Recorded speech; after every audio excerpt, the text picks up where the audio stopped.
দর্শক, শুরুতেই জানাচ্ছিলাম নৌযান শ্রমিকদের অনির্দিষ্টকালের কর্মবিরতি চলছে এবং আজ দ্বিতীয় দিন চলছে। আর এই বিষয়ে এবার চট্টগ্রাম থেকে জানাতে যুক্ত হচ্ছেন সহকর্মী নয়ন বড়ুয়া জয়। জয়, এই মুহূর্তের পরিস্থিতি কেমন দেখছেন এবং কর্মবিরতির প্রভাব কতটা পড়েছে জানাবেন আমাদের।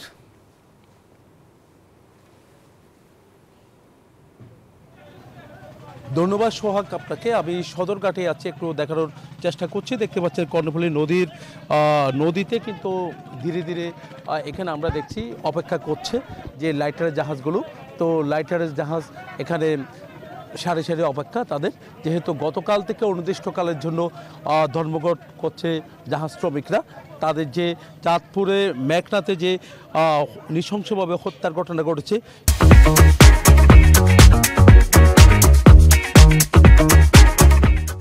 সেই হত্যার বিচারের দাবিতে তারা এখনও পর্যন্ত অনড় আছে।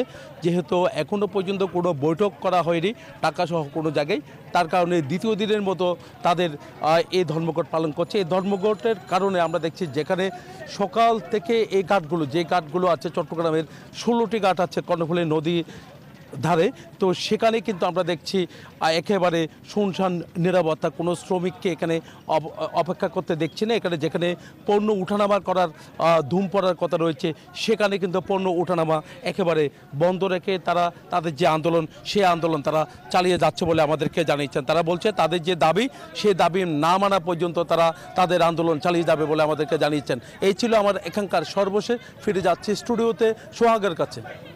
জয়, আপনাকে ধন্যবাদ।